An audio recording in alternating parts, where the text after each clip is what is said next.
And welcome into the Gaming Discourse. I'm Tyler Frater alongside Richard A. the Cruz. Hello. And Chief Engineer, Lieutenant Commander Connor for Raider. Good evening. It is Monday, January 29th, 2024. Follow us on Twitter and Facebook at The Gaming Discourse. Go to our Patreon page, patreon.com/The Gaming Discourse. Support us, $247, $10. Get your name in the video credits, early access to our videos, access to our Discord server, more stuff like that. New review out on our YouTube channel. I made a review for Horizon Call of the Mountain.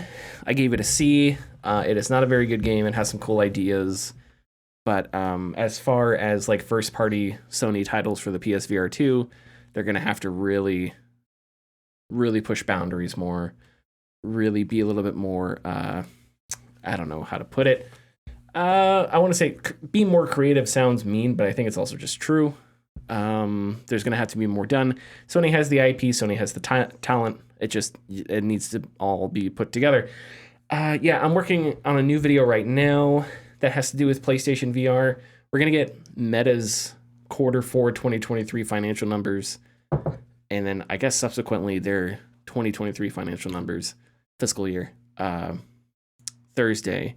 And so we're going to get some insights into how Meta's VR division is looking. Reality Labs, I think it's still called. But the premise of the video I'm working on now is I think Sony is positioned to take on Meta as a dominant VR force. And I think after a few years could eventually overtake Meta. Meta has a strong market share right now because they sold a cheap headset and a lot of people bought it, and it's a good headset. But Meta's, as a company, is like Meta's most popular product is Facebook's users. And then after that, it's advertisements, right? Mm-hmm. So making good video games and quality games and stuff like that is like 57 on Meta's list of shit they want to do. Where Sony, it's a little bit higher up on the list. So so I'll build that out, and no idea when that's going to be done, but working on it. We're going to get into all these layoffs. It's hard to stress. We do stories, we break them down, we talk about them, we go on. But basically the same thing happened 3 times in the past week, where a game was canceled, a bunch of people were laid off, game was canceled, a bunch of people were laid off, and then at Riot, a bunch of people were laid off, and Riot, quote-unquote, restructured its business. So we'll get into all that later. Connor, yes. What games have you been playing? Resident Evil 2 Remake. Hey, nice. Okay, yep. Okay. Went through it. I beat Leon's story and Claire's story this weekend. Nice. Okay. So there's an issue I have when I play video games. You hate video games. I hate myself more. Okay. Because I do, and this is just something I've always done, self-imposed Iron Man mode. Where I just keep one save. Okay. This is what happens when you play Crusader Kings for 20 years. It's that Crusader Kings brain rot. Exactly. And you're like, Mr. X, before you try and kill me, what if we make an alliance, have a child? This child grows up and rules Raccoon City. I tried that. But the second time you fight William Birkin with the crane. Yes. I don't remember the exact circumstances, but I had a single health item on me and I was already at yellow health. So I'm like, okay, I can't do this. And my save was like 5 seconds prior to this fight. So I'm like, okay, fun. So I restarted the game. Oh my God. And went through it, did a lot better the second round through. Got a B ranking on my first playthrough, so I'm pretty proud of that. Yeah, nice. And then went through as Claire. And I know it like off the bat, it seems a bit of a more challenge because you start with a revolver that, does a little bit more damage, but 5 shots, slow reload. And Mr. X is pretty much on your ass the entire time. But I just breezed through the game. Once I got the grenade launcher, it was game over. Oh, yeah, that's very helpful. Yeah. Yeah. I had something I was going to say. So in games like that, I tend to self-impose. If I do something accidentally, or I don't know how something works and I waste a bunch of ammo, I will reload a save. But I do like self-impose. If I shoot a zombie and I just suck for a second and waste a bunch of ammo, it's like, nope, Tyler, you just did bad there. So I self-impose the resource management upon myself. It's very similar to like System Shock. There were a few times where I died in System Shock that was cheap, and I was like, no. I'm not going to sit through a 30-second cutscene where my head gets put into a And I was about to robot. bring that up. The final fight with Mr. X when you're playing as Leon. When he's in his like second stage, when he charges at you and like if you don't shoot him or get out of the way and he like pierces your chest, that cutscene needs to be a lot shorter or be skippable.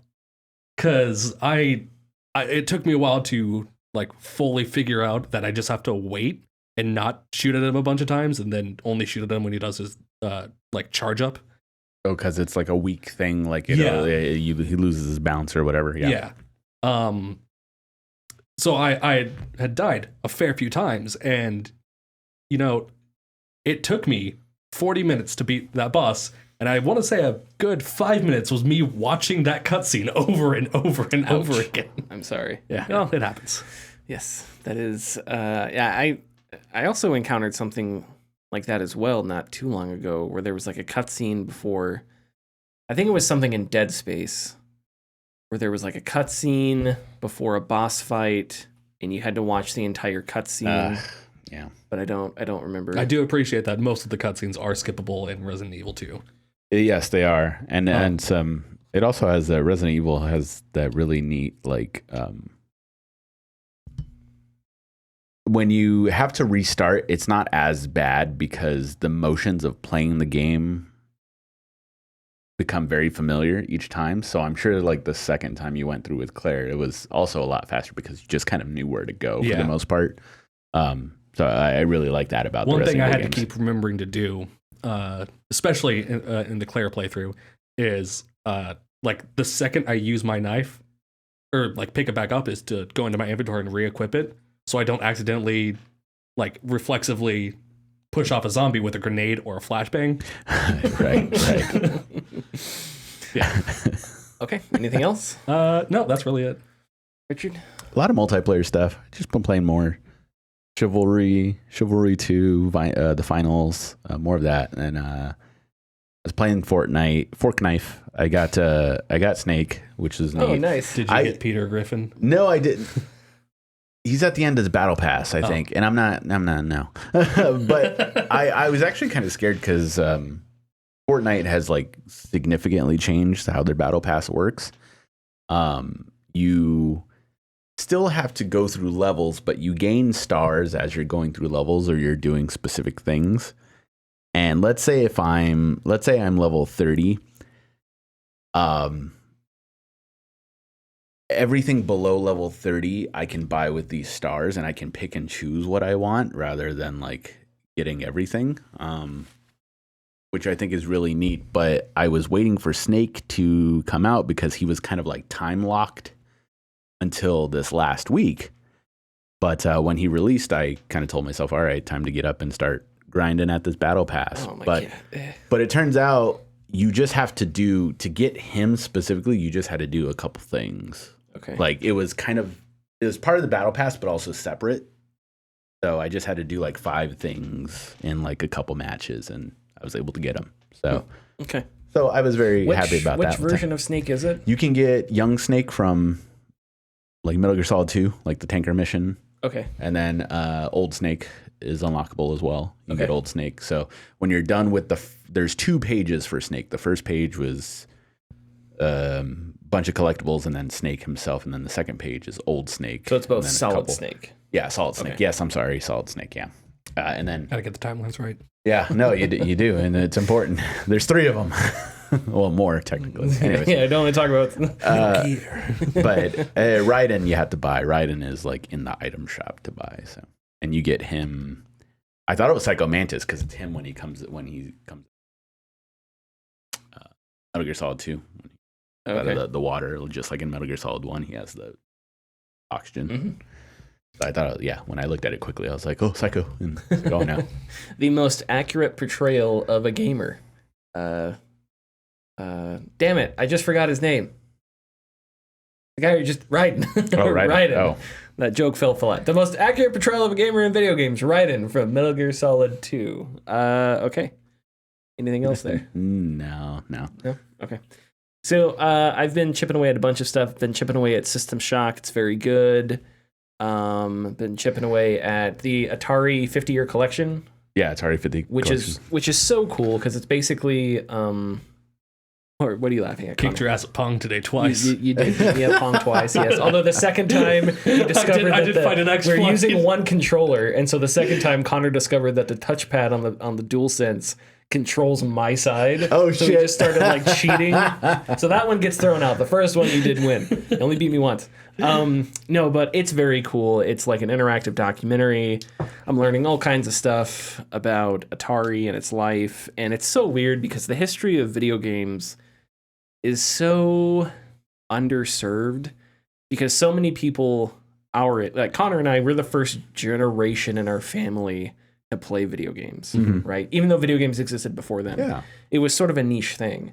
Whereas you think about sports, right? Like our dad was a New York sports fan. Yeah. And his dad, our grandpa, was from New York. And his dad was a New York sports fan. Yeah. And his dad. And by gum, the best quarterback ever was Y.A. Tittle. No, so it's like, so you have these generations of people who remember what happened.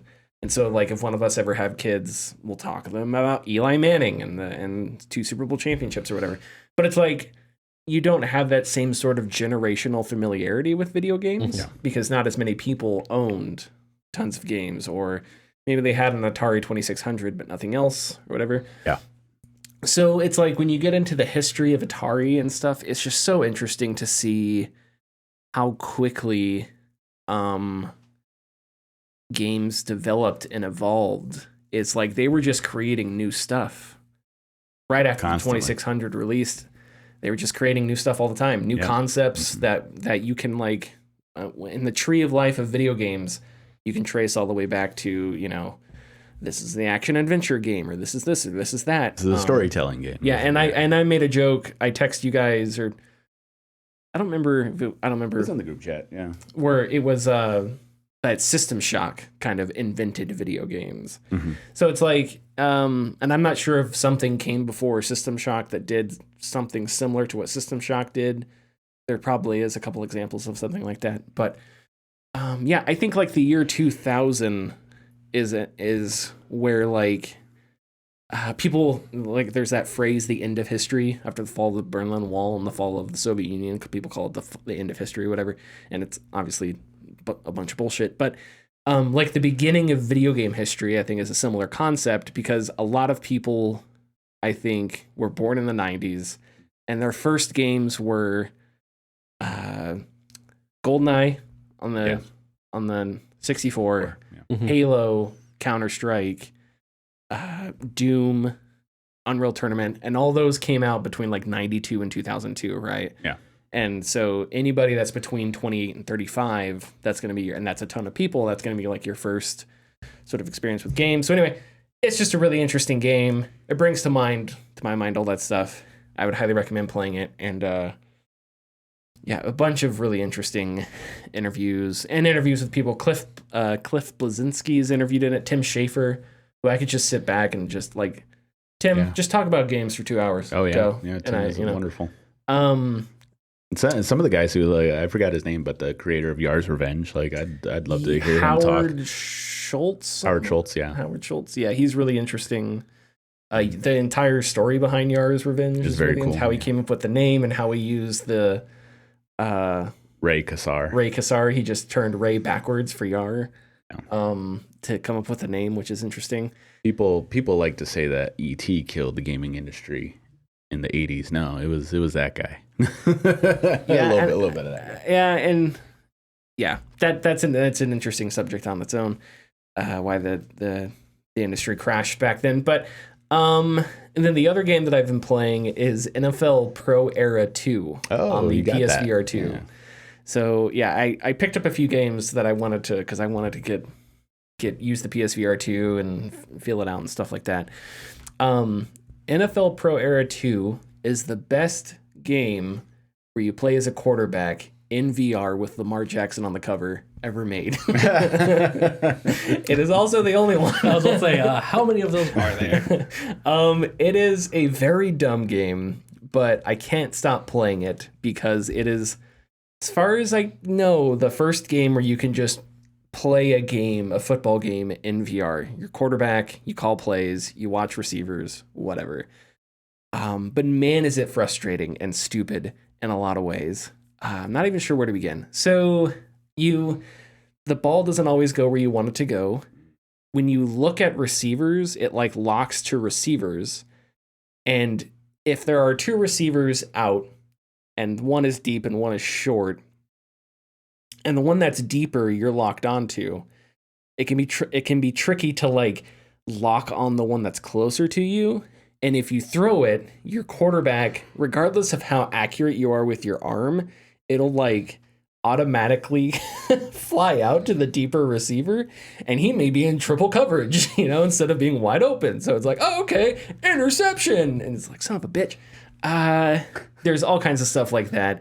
I couldn't figure out how to call a timeout for the longest time. The timeout's on the bottom of your like forearm, and I could not find it. I was like, this game doesn't have a timeout? Are you kidding me? It's a football game where you play as a quarterback, you run an offense, and I can't call a freaking timeout. And there was no like tutorial that I could find. And eventually I turned my hand over and there was a button, timeout, right there. And I was like, thank God. You have your wrist, which shows all your plays, which is neat. But like if you try to click on it and do things, your wrist panel sticks to your hand. So it's like the panel floats and then you can't click on anything. Really infuriating because every VR game in the world has a menu. So I know developing games is difficult, but can the menus not be sticky? It's the first time I've ever had a sticky menu in a video game before, and especially when it's like, 30 seconds until the half. I gotta call an audible. Oh shit, I can't call the audible because this thing is sticking to my other controller and it won't press a button. If you don't play well enough in the season mode, if you don't play well enough, there's this mechanic called coach confidence. And I think the idea behind it is that you're playing a quarterback, not like Madden where you control a team, you can do whatever the hell you want. You're playing a quarterback, so it's like you're supposed to be at the whims of an offensive coordinator, right? Offensive coordinator is going to give you the play. You're going to run the play, that kind of thing. Mm-hmm. If you do really well, you get more abilities where you can just change the play as you see fit. But when you start off, you can't change the play. You can't change the formation. You can change the play, but the offensive coordinator will send in a formation and you can only run plays out of that formation. Well, the offensive coordinator is brain dead because you'll run routes into the short side of the field. You'll run like a drag route, for instance. It's just a really simple, like the tight end's on the end of the line, 5 yards out, goes across, right? Drag route, and it's curved. You will run drag routes into the short side of the field, meaning that if the ball is on the right hash, you should run a drag route to the left side of the field because you roll out with that and you hit the tight end as it's going, which is really cool in VR because then you actually roll out, you throw, whatever. But the offensive coordinator is like, no, you got to run to the short side of the field, and I can't figure out how to flip the play. So I just don't run those plays because I'm not going to try and roll out to the sideline, which is right here, into the defense that's already there. In games where it's like you're getting pressured a lot, I don't know how exactly it works. There have been games where it felt like I was being sacked or pressured more often. So it's like, okay, I got to adapt to this. Well, one way you adapt to that as an offensive coordinator is you run shotgun or you throw screens or something. But because the offensive coordinator is brain dead, it's like, no, you're running shotgun, or no, you're going under center. It's like, okay, well, if under center, I'm closer to the D lineman, which makes it harder not to get sacked.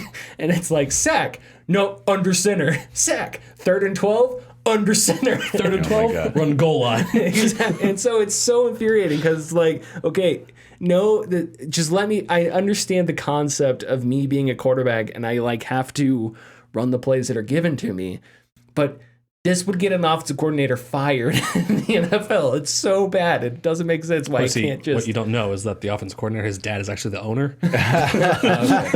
Okay. Stephen Jones. And Jerry's up there disgusted because I keep throwing interceptions. But the Cowboys? Ugh. No. But despite all those things, it's still very fun. When you can call plays, it's great to get into the strategy. It's great to, and of course, because you're in VR, there is no HUD for the time, right? So when you play Madden, it looks like a game broadcast. Yeah. You got the time, you got the play clock. But in VR, there is no clock on the HUD. So you have to find the clock in the stadium. Oh, wow. Or you have to find the play clock, right? Now, some stadiums, like the Cowboys Stadium, because it was designed by the same brain-dead offensive coordinator, only has the clock on one side of the stadium. $1 billion, one side of the stadium. But other stadiums have it on both sides, so you can sort of look up and see. But so that's really neat because you will run a play, you look up at the screen, okay, I've got 30 seconds. This is like, I'm going to try and run a 6-second play here. So you run the play, throw it, and you're like, okay, I got to call timeout. Yeah. You look back. Okay, I got 25 seconds. So you are physically, you have to do things in your head that you don't have to with a normal game because the clock is right in front of you, right? You can sort of see it. Whereas when you're playing in VR, everything's in first person. So you kind of have to have that mental clock counting down, making sure you're not taking too much time, which is a lot of fun. You can, like when you're, one of the better plays that I run is just a QB keeper. For some reason, the AI is not very good at tackling you. So one thing I do like that the game does is when an opposing teammate, when an opposing team player, whatever, is getting close to you, there's little triangles that appear like red, almost like a grenade indicator. Yes. So it tells you, okay, there's a bad guy coming close over here, whatever. So and that's neat because you can run the ball and then you're looking forward because you're running, right? And then that triangle will appear. So you can kind of turn your head while pointing the analog stick to see if there's a guy right next to you. And if there is, there have been times where I've just stopped running and the guy runs in front of me, like I juke him out, and then I just run beside him and I get like 10 more yards or whatever. So that's really neat. It's a lot of fun. I think there's a good amount of challenge. You don't play defense, at least in the single player mode. So you simulate the defense and then you hope that they do good. And you go out and you run the offense. My numbers are crazy. I have if you looked at my passing numbers, I look like a quarterback from the 1950s that's in the Hall of Fame. I have 15 touchdowns, 2,000 yards, and 20 interceptions. Hall of Famer in the 1950s. Because back then they just fucking slung it. You know? Yeah. Gunslingers in the frozen tundra. Exactly. Here was the gun. Yeah. And then you have my rushing yards though. I have 2,000 rushing yards. So if you minus 10 of those interceptions, 15 of those interceptions, I literally have Lamar Jackson stats. But it's good. It just, there are things about it where it's why there, and there's a bunch of other stuff that's weird. If you throw an interception, you can't tackle the guy. You can't tackle the guy. You're ashamed of yourself. You have to just wait until the AI tackles him. The player models are really funny because everybody's shorter than you, which is strange. They're all mini versions of NFL players almost. What else? You can fist bump players. The animation is really bad. When you're on the sidelines, you can fist bump either the running back, tight end, offensive lineman, or a wide receiver to get a bonus. I don't know what the bonuses do. But I'm always offensive line, block better, god damn it, something like that. And I'll take care of the rest. But it is neat because I was playing the 49ers and I knew where not Joey Bosa, who's the other Bosa brother? The other Bosa brother, I don't remember. He got 2 sacks this weekend. I knew he was lined up on the left, so I was okay, I gotta watch out for Bosa because he's gonna knock my head off if I don't, And there were a couple times where he came off the line. So I'm looking downfield and I look to my left and he's coming off the line. So I just had to, oh shit, I got to get rid of the ball, right? And so you have to pick things up with your head. And that's the cool thing about, like, when you play Madden, you've got the whole field in front of you, right?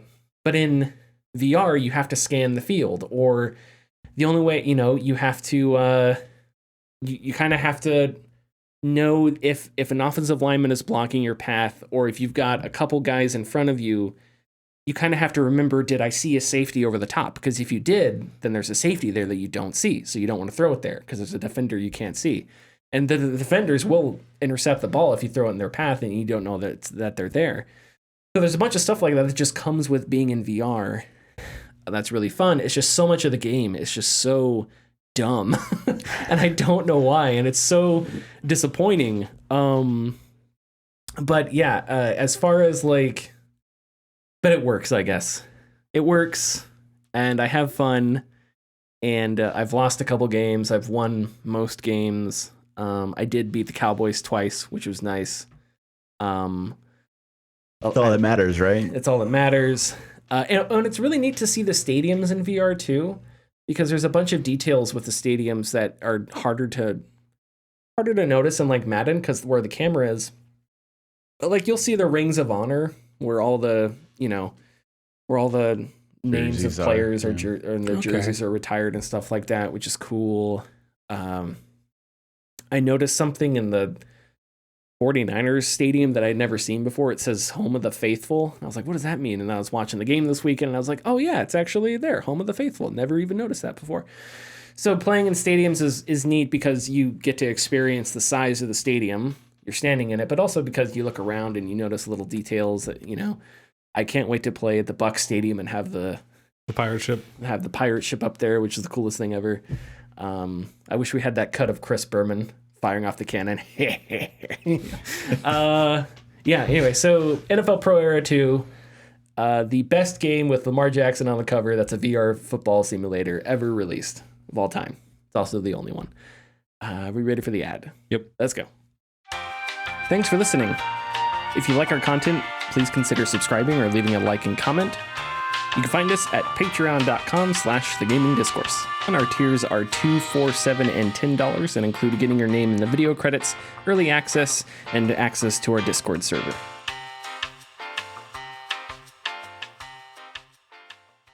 There's this old SNL sketch where Steve Martin is like an old-timey documentary about a quarterback called The Gun, but he literally just carries a revolver and just shoots defenders in his way. Like it's the beginning of that old Bruce Willis movie, The Last Boy Scout or whatever. It's a great movie. Okay, so we're going to talk layoffs. By the tenor of the title of this podcast, we're not going to exactly be, or I'm not going to be super sympathetic when it comes to the plight of the executives. Welcome. And CEOs of the games industry. So 2023 had a lot of layoffs. 2024 is continuing. Just a couple days ago, Blizzard laid off 1,900 employees. I believe that was first reported by Jason Schreier. Riot laid off 530, excuse me, I got the numbers mixed up. 530, that was last week.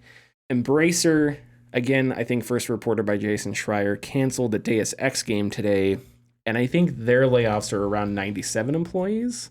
I think that's correct, yeah. And that's part of Embracer's. We'll talk about Embracer in a little bit. I wanted to read a statement by Riot CEO Dylan Jadea, that he posted on their website. He posted the news, it was initially an email, and then he just posted the email on Riot's website. So speaking about the Riot layoffs, CEO Dylan Jadea said on their website, quote, "Since 2019, we've made a number of big bets across the company with the goal of making it better to be a player. We jumped headfirst into creating new experiences and broadening our portfolio and grew quickly as we became a multi-game, multi-experience company and ultimately doubling the size of Riot in just a few years. Today, we're a company without a sharp focus, and simply put, we have too many things underway. Our costs have grown to the point where they're unsustainable, and we've left ourselves with no room for experimentation or failure. All of this puts the core of our business at risk. I want to be super clear about something. This is absolutely the last thing we ever wanted to do. A decision like this has a massive impact on people's lives and on the culture of Riot. We're not doing this to appease shareholders or to hit some quarterly earnings report. We've made this decision because it's a necessity. It's what we need to do in order to maintain a long-term focus for players, end quote. Those impacted by the Riot layoffs will be given 6 months severance pay, along with a host of other support. The support seems good. Compared to others, yeah. Compared to others. Now, again, that's regardless of whether or not these people should be out of jobs in the first place. Judea says, as CEO, he's responsible for the changes. I believe the word he uses is accountable for the changes that they've made and where the company is headed. Okay, so what do we think? Let's talk. If you're accountable, then account for yourself, and you should be taking the brunt of this issue, not your employees. Yeah, let's try and focus on Riot for a second, which is not usually a company we talk about unless it's something bad. Because I don't play a lot of Riot games, but yeah, you guys. Yeah, I don't either. And of course, they did have that. Before COVID, they had that really rough spot. But yeah, no, as Connor said, like if you have the ability to foresee yourself growing or foresee yourself like providing these quote unquote new experiences and whatnot for consumers, I feel like you also have to foresee the possibility of that not succeeding or that not happening, and creating, a safety net of some sort for that as well, so you don't get into this position. And Riot does League of Legends, right? Yes.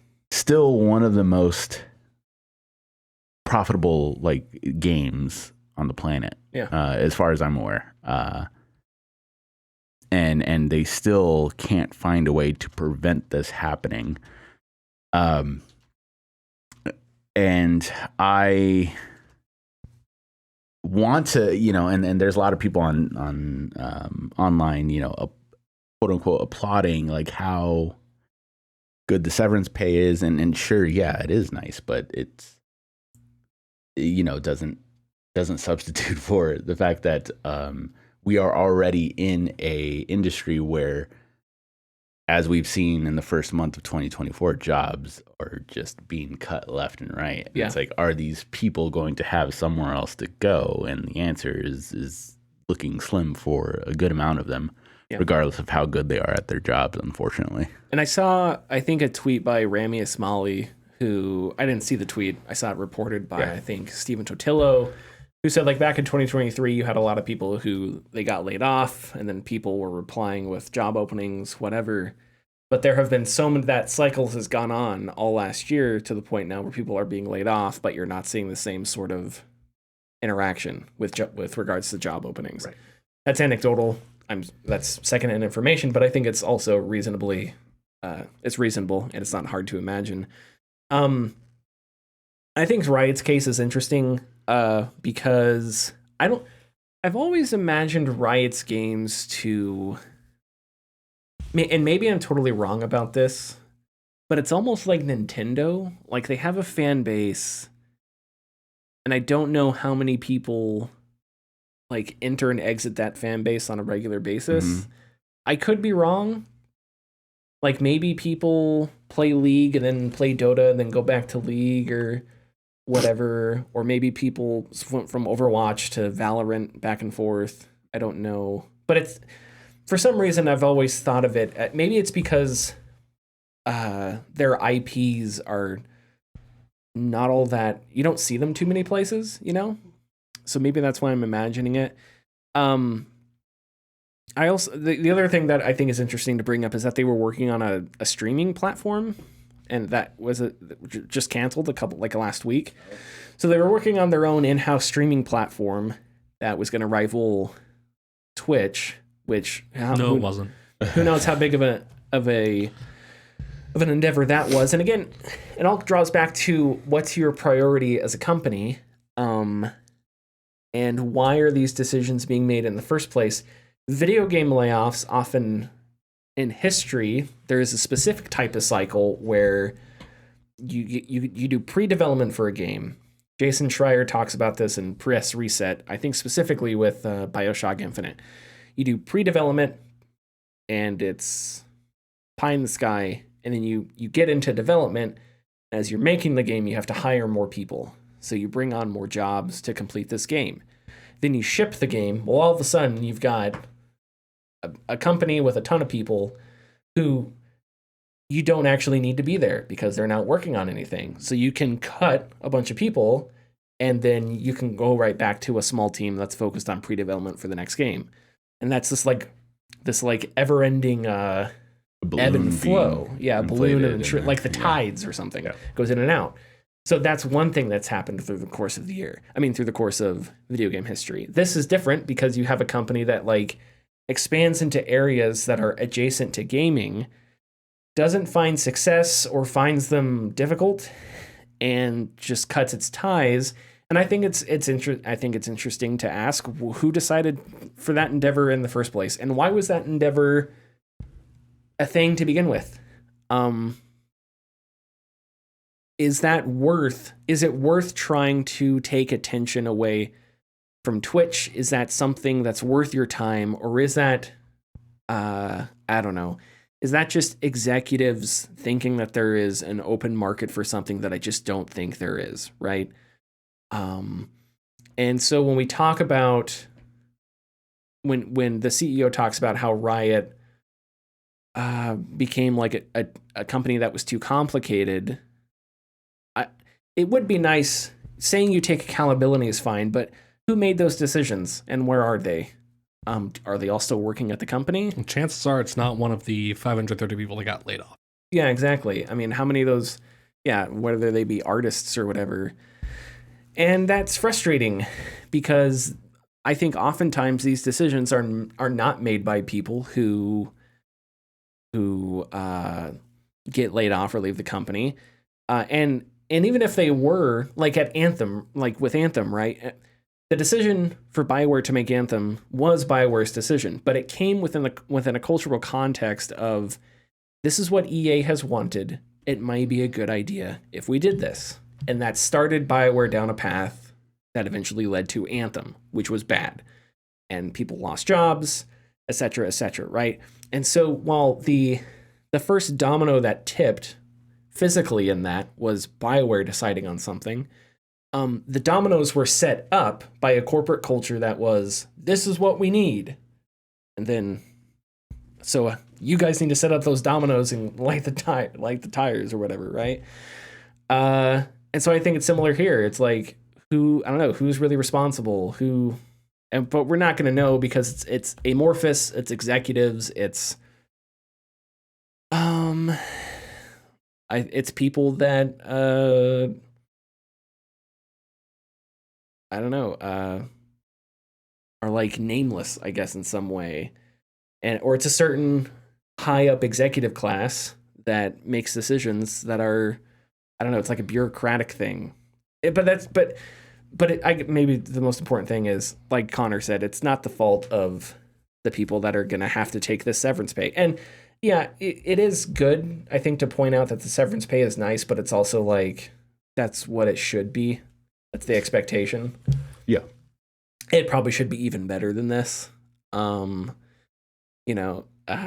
that's one of those things where it's like, when you praise a company for, I don't know, being transparent or having great severance terms or anything, it's like, okay, but that's what it should be in any case. So I'm not going to throw too many bones to Riot for doing something that they should have done the entire time. Does anyone else have anything to say about Riot specifically? No, I don't think so, no. Okay. So let's get on to these other two things here. The Blizzard Embracer layoffs, and then Blizzard canceled their survival game, and Deus Ex canceled, Embracer canceled Deus Ex. Jason Schreier was the first to report Blizzard canceling its survival game, which is codenamed Odyssey. Blizzard is also parting ways with President Mike Ybarra and Chief Design Officer Alan Adam, who was one of Blizzard's co-founders.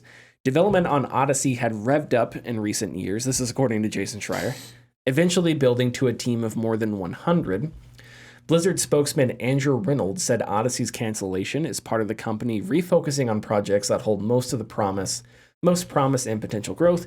The project was struggling due to technical issues with its engine. Odyssey was originally built on Unreal, but Blizzard executives decided to switch to Synapse, which is an internal engine originally developed for mobile games.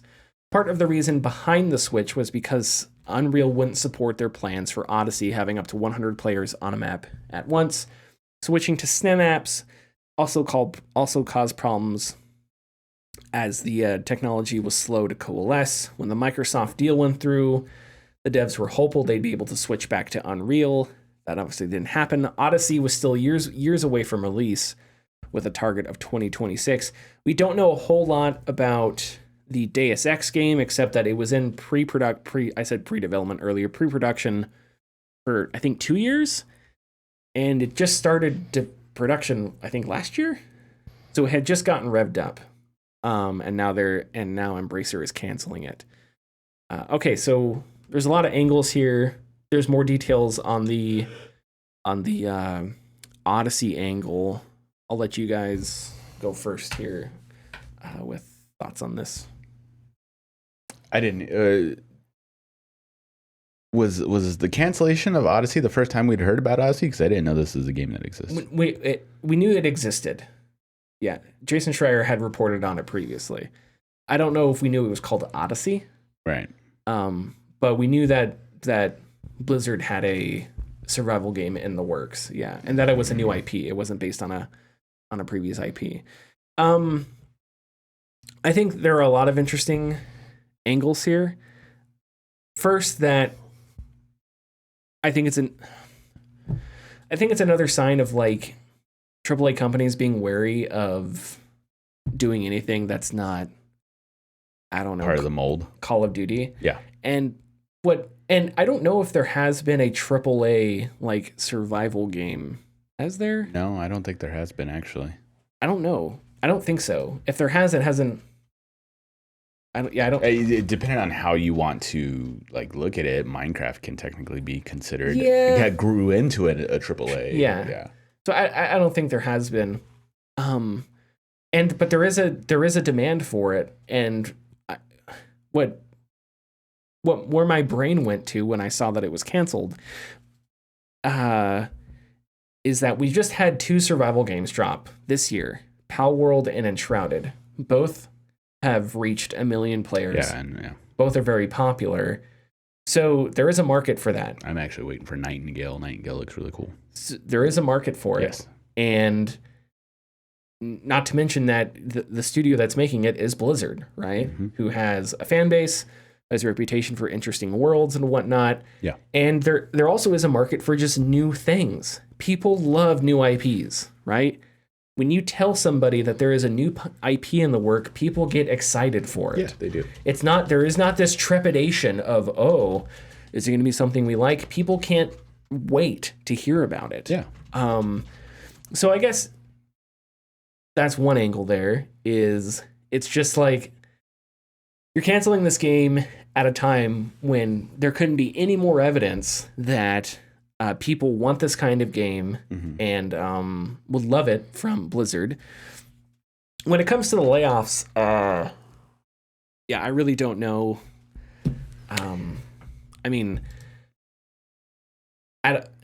Was there other stuff that Microsoft could do? I'm going to say probably. I don't know. Yeah, I'm going to say probably too. It's really unfortunate, particularly with Blizzard, because I think that at the moment they need all the help they can get regarding some of their franchises. Like Diablo is still doing, okay so far. I think there are people who believe it can do better. Overwatch absolutely can do better. We're at the point where Overwatch is going to be too little too late. Much like Halo Infinite. Halo Infinite is turned around from what I've heard, but it's too little too late. But it's also strange to hear that anytime a development story comes up, and we're looking at Odyssey right now, there's no. It's like the higher ups or whoever's making these decisions don't feel like there's any sort of give or take to what they want their ideas to become. Odyssey, we're reading here, was originally built on Unreal, but Unreal didn't want to support up to 100 players. Which seems weird. Yeah, not only does it seem weird, but does your game really need to support 100 players? Thank you. Like, does you. it like, like Chivalry 2 supports 64 players. Yes. Large majority of the time, 64 players aren't even in the match. Yes. Which I still have. We still have great matches. People are still playing Battlefield 2042, even though they probably don't have 64 players consistently in the match. Am I even going to interact with those 64 players? World of Warcraft, when I played it, or, any other MMOs, most players, it is nice to see them out and about, but you just walk past them. Yeah. Sure, it makes your world feel a little more alive, but whatever Odyssey was or planned to be, was it really worth having that hard, we need 100 players like on screen at once situation? Because even now, Fortnite with 100 players, there's still choppy frames happening on a PS5 Series X. So I think that there was no, for the higher ups, there was no room for pulling back on these ideas, and I don't think that they'd rather cancel a product than just change what their ideas are for it. Ultimately, and this may be a little bit tinfoil hat thinking, but ultimately I think there was ulterior motives to switching to a engine that is more for mobile gaming than just having 100 players. Maybe they were trying to shift more towards a mobile developed game, or like Genshin Impact having it on mobile end. Well, yeah, and I don't think you're crazy, because we know Microsoft is like trying to figure out how to launch its own mobile store. So we know it's in the works. We also have the writings on the wall with things like the Asus ROG Ally and the Steam Deck and Switch 2, whatever that may or may not be. Mm-hmm. I think there's a lot of focus on the idea of mobile gaming, not just on your phone, but in general becoming a thing. So that's true too. And I have no idea if, when it comes to Unreal 5 running on a Steam Deck, I assume it's perfectly fine. I probably play games on the deck that are built on Unreal 5, and I have no idea. But Connor, I think you're correct in that, because that's Microsoft's thing right now. They're looking at building a mobile store. They bought King because they wanted to get into the mobile sector. So it kind of makes sense that, now, I don't know if this decision to move, I should check myself here. I don't know if the decision to move from Unreal to Synapse was done after or before. No, it was done before the Microsoft acquisition. It was. So that would have meant that was Blizzard's decision outside of Microsoft. However, that it didn't go back to Unreal is in line with Microsoft's like burgeoning mobile bullshit. I was gonna say what the on the Layoffs specifically, seeing a lot of the reaction. Ethan Gotch at Aftermath had a story about people just learning from like Jason Schreier that they were being laid off.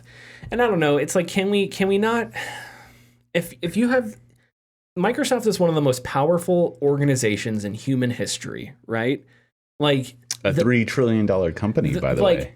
Honestly, I don't know, this is a dumb question to ask. Who has more power, Microsoft or the King of England at this point? Like, sure, the King of England's powerful, but if Microsoft decided to DDoS every computer that ran Windows, it would crash the global economy. I don't know. The point I'm trying to make, that's a little, I'm being facetious, but the point I'm trying to make here is this is one of the most powerful companies in the world, and you can't somehow find a way to like elegantly let go of 1,900 people if you have to let them go at all. Not to mention, man, we all weren't huge fans of the Microsoft Blizzard acquisition, but one of the silver linings was like, hey, here's all these games. Here's all these properties. What can Microsoft do with all these things? And I know that it's super complicated, but it just seems like you can't move these people somewhere. You can't just buy a building. I don't know. I know this is going to sound amateurish, but you can't just buy a building somewhere, slap building game company on it and say, okay, you guys are making this IP that we have to dust off. You can't just, You can't just throw money around. You're doing it with Game Pass. Yeah. How much? How much is Satya Nadella making? Cut his fucking salary in half and use that to keep these people. He doesn't need however much money he's making. Yeah. So it's just like, damn it. And that's not you wanted. It's like I was giving you a chance, and you fucked it up. It's not to mention the like proverbial like switch they can flick to like half off everything in the Call of Duty store or half off everything in the Overwatch store, because it's like, I know there are people who do want to pay money to get some of these things, and it's, yeah, I know it's a chunk of change, but with the revenue that Call of Duty makes, Overwatch makes, World of Warcraft makes, Diablo makes, etc., like all of these, King, you know. Oh, Jesus Christ. Like, of course there's I'm sure they probably could have spared some money to keep these people, but 1900. Ugh. I know it's just, and it was disheartening to see, because you know my feed just consistently throughout the day, it's like, oh man, people, I hope I'm not next, and later on, yeah, it was me, and it was, yeah. I do want to reel back to what you said, because I do want to repeat the point that again we're another angle here is talking about scope, right? What's the scope of this Odyssey game? 100 players, survival game, and it wasn't going to be ready until 2026. There are certain realities there that it's like, okay, we have to figure out how games can be made in less than 50 years. Because it takes too long. Mm-hmm. And there's so much money invested in it. We just talked about that Star Wars game that is being made, that's like a hero shooter that Bounty Zynga's making. Yeah. And it's like, it's been in development since 2018. It has 150 people. And it's like, good Lord, is it worth using all those resources and people to throw something to make such a huge bet on something that I think is such a stupid thing to bet so much on? Now, Odyssey, I don't think is a bad bet at all. I think it could have been really cool. And people said that they really liked the game. But at the same time, I think we, as an industry, we need to figure out how to make these games not take as long to develop, because it seems like that things just go wrong and then it just metastasizes from there and it doesn't ever recover, because these games have such long development cycles. Now, I'm speaking from ignorance, because I'm sure there are reasons they switched engines, so there are reasons behind games taking so long to develop. But is it not possible to diagnose those reasons and say, okay, these things can't happen, and then look at who's making those decisions that elongate development cycles and say, you can't make these decisions anymore because you're not doing a good job, god damn it. So hopefully we could get back to games appearing every 2 years or something. I don't know. Rather than having this 10-year development cycle where you bet the Louisiana Purchase on a game that may not come out. Mm-hmm. And if it doesn't come out, we give Texas and everything else back to France or something. Can we? Well, it would include us and California and Portland. I wasn't part of the Louisiana Purchase. Huh? It was everything. No. It wasn't? France didn't own that. That was like everything west of like middle of Texas was Spain. I think you're wrong. California was colonized by the Spanish. No, you're right on that. Yeah. Okay, well, I didn't play Crusader Arizona Kings. was settled by the Spanish. I didn't play Crusader Kings. It doesn't matter. That's not Crusader Kings. That's European Universalis. Get it right. But real quick, just to roll back to a question about AAA survival games. I found actually a thread about this on Reddit from 10 months ago on the Xbox Series X subreddit asking about AAA survival games. And there are 3 games that people have listed that aren't AAA, but are like AAA adjacent. One is the endurance mode for Rise of the Tomb Raider. Didn't even know that was a thing. Wow. The one that has the most like credibility of being a kind of AAA studio is Obsidian's game Grounded. Oh, no, that is I would say that is AAA. Okay. I think, yeah. Okay, and then so the that's last one, which isn't exactly survival, but it's like survival adjacent, Fallout 76. Oh, you are right. Yeah. No, I would say Fallout 76 is a meh, but Yeah. no, Grounded I think is one example. you And have Grounded was one. successful. Yeah, Grounded is successful. It was a big Xbox Game Pass title. Okay, so if you guys have anything else to say about Blizzard, just blurt it out. But the Embracer layoffs are a little bit simpler because it comes down to you bought a bunch of shit. You went to Saudi Arabia and said, we're going to take your money. And Saudi Arabia said no, and they went back to doing human rights abuses. And you decided, well, I guess we'll just cut half our staff now. And that's basically the entire story. And man, You that's gotta have a better infuriating. business strategy then. Yeah. Money me. Me want money. Give money. Exactly. Hey, and I guarantee you, with at least either some of these franchises or even some of these studios, they can make way more than what they paid for it from Square Enix. Oh my God, yes. And it is a damn shame that the voice actor for Deus Ex, Adam, the guy that played Adam Jensen. Yeah, came out and was just like, yeah, I told you this wasn't happening. Like, the game was being made for 2 years and they didn't contact me. Like, no, of course it wasn't. It's a shame because there's way too many franchises now that this company Embracer owns that are now, as far as I'm concerned, kind of, I don't want to use the phrase "dead in the water," but are we going to hear from them again? Well, Deus you Ex is have one. Alone in the Dark. Never getting that.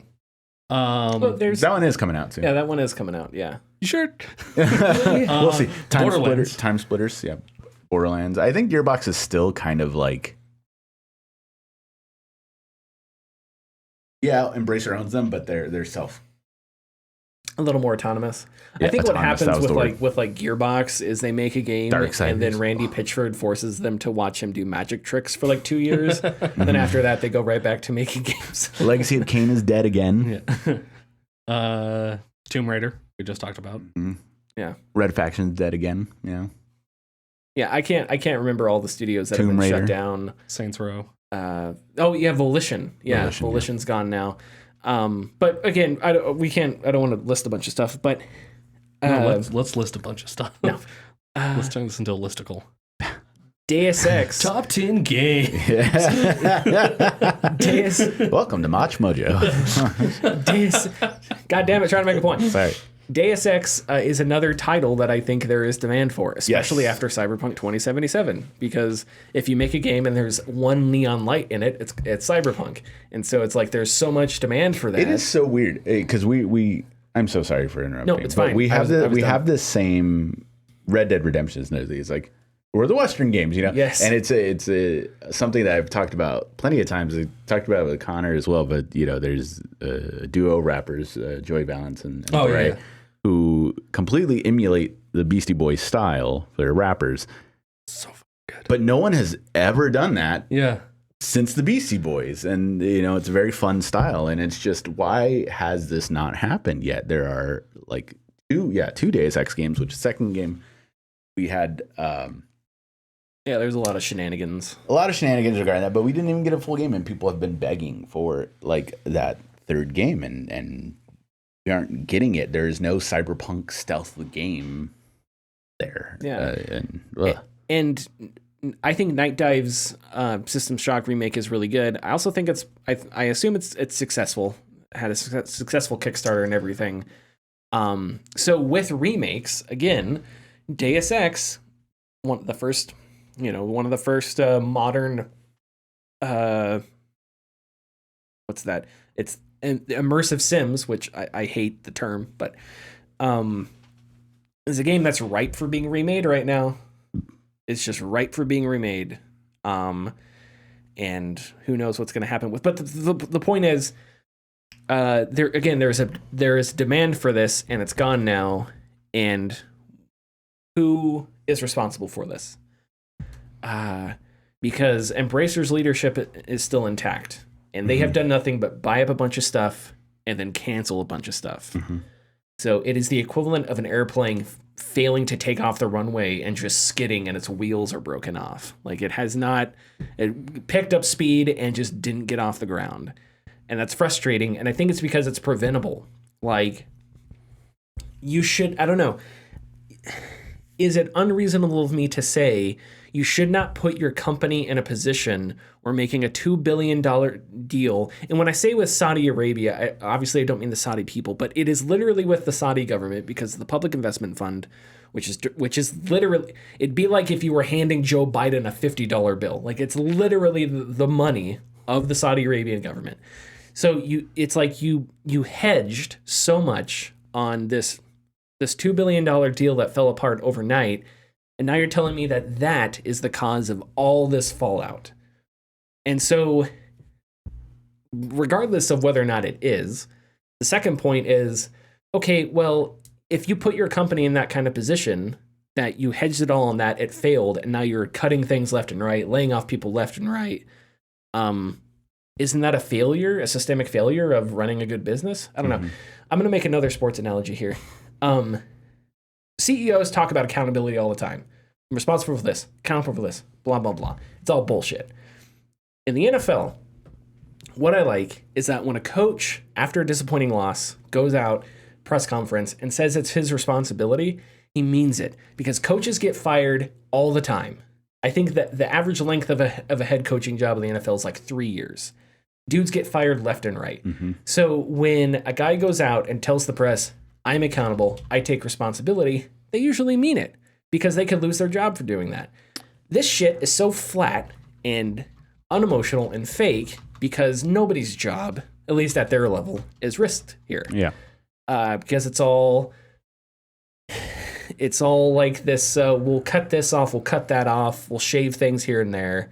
And in the middle of our island, we're safe. But the parts that are flooded, we don't have to worry about anymore. We can just keep pumping water over there. And that's just frustrating. And so, you know what, until Yves Chamot steps down specifically, I will never take a fucking CEO seriously when they take accountability for anything.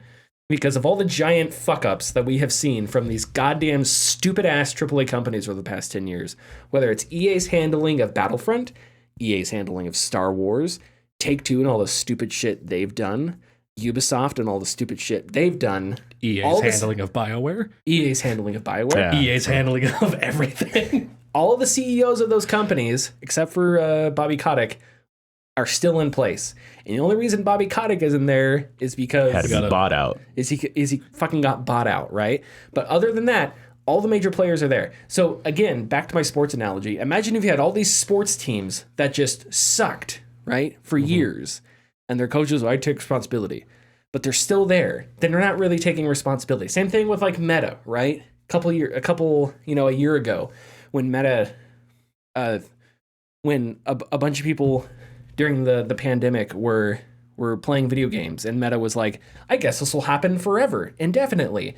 So we should hire a bajillion people. And then all of a sudden that wasn't happening as predicted. And so they had to fire a bunch of people. And Mark Zuckerberg was like, I take responsibility. And it's like, well, no, you don't, dude, because you're still CEO and a bunch of people are fired now and don't have jobs right after the pandemic. So whatever. Go ahead, Connor. I will say that, one, I'm going to congratulate you on your head coach analogy, because your estimation of the lifespan of a coach, I looked it up. The median coaching length is 4.3 years. Okay.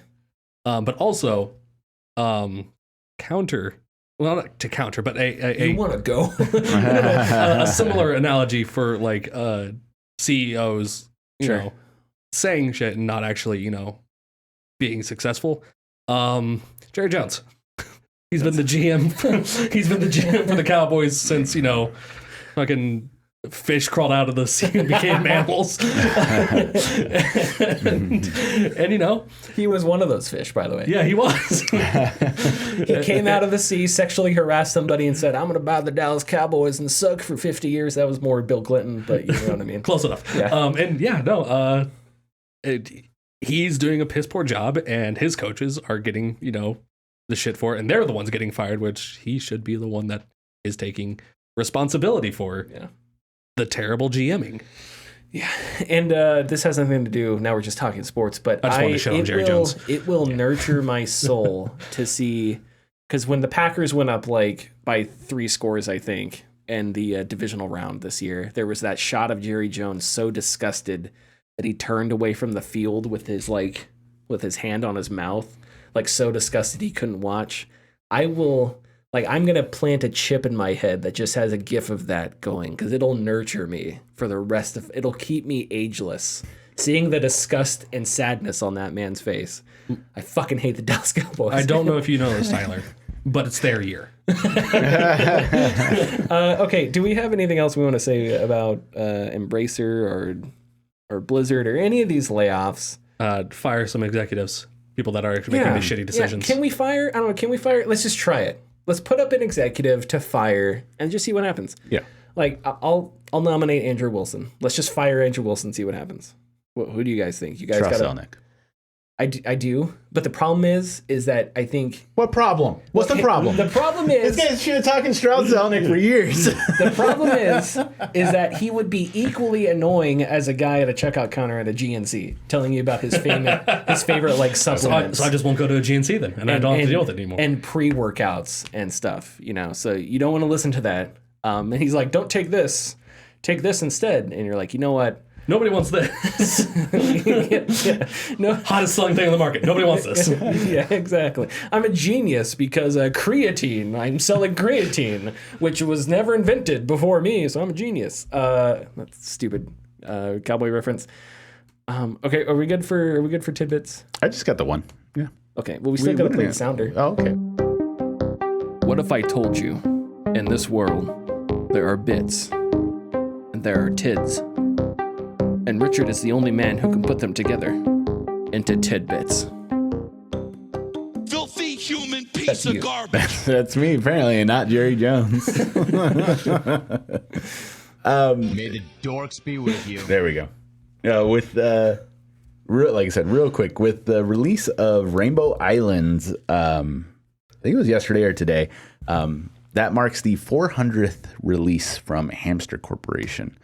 Which is a gaming company that takes old arcade games and they re-release them on PS4 and Switch and Xbox One, and they are single-handedly like keeping preservation like alive with these arcade games because they're generally the actual arcade releases. They aren't like the ports of like the NES version, but they're also their emulation status for these games are better than most companies make for their like re-releases of games, which is great.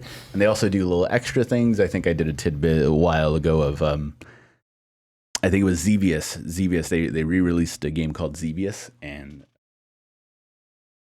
is that the Michael Jackson thing? No, that's Michael Jackson's Moonwalker, which will never get re-released unless the state wants money, which probably always do. But anyways. Xevious would have a demo reel on the arcade that would play so much it would burn in the name Xevious. Yes. So if you wanted to, you can change the option to where that burn just like stay there if you want. That's cool. If you wanted that. So they really know what they're doing, and they've released like Donkey Kong and the original Mario Bros. And a bunch of other games. So one thing I have learned from that Atari, it's like a game documentary. I'm not sure what to call it. Is how many of Atari's, like especially with the home consoles and the PC, how many of those games grew out of ideas that came from arcade games? Yeah. Like Centipede, Millipede, right? Those are both arcade games first. I think one of the obviously Asteroids was an arcade game first. There was a bunch of them where it started Missile Command, right? Yeah. Where it started as the I guess form factor, the medium was we're gonna get quarters for this, we're gonna put it here, and then it was like, okay, well, we're gonna give it to you at home consoles, and so they had to like change it up, make it to where it could fit on a home console because the consoles were less powerful than the arcade machine. Way less powerful, yes. Which is interesting to think about. But yeah, like it is. So when we talk about that family tree of games and how you can trace things way back, arcade machines are the fish coming out of the water. Arcade machines are the fish that are like, what if I walk with my fins? And then there you go, you got that. Yeah, lots of women developers too. Yeah, there's like 2 or 3 prolific ones who like no one talks about. Yeah, Carol Shaw. What did she? Carol Shaw made. She didn't do Breakout. She did. I just read about it. Yeah, and I'm gonna blank and embarrass myself. Connor's doing a Wikipedia search real quick. River Raid. River Raid, Yeah, and she won for an award. Activision. Yeah, and she won an award at a. Was it not her, or was it somebody else? That was Roberta Williams. Roberta Williams. That's right. That's right. Very, very good too. Okay. Bunch of high-strung prima donnas over there. Oh man, I love one of the Atari 50 little like mini doc clips. Yeah. The title was just were there drugs at Atari? And a few Short answer, yes. Short answer, Long yeah. answer, fuck yes. Yeah. Pretty much. It was. I mean, you say this jokingly, but also with all sincerity, it was the 70s. So, Yeah. I mean, it was just, and we're talking about Southern California. So I mean, yeah, Anything entertainment, there's drugs. Oh yeah. including this podcast. Follow us on Twitter and Facebook Caffeine at is a Gaming drug. Discourse. Yeah. Go to our YouTube channel, YouTube/Gaming Discourse, Patreon.com/Gaming Discourse. And we'll see you next week. Bye.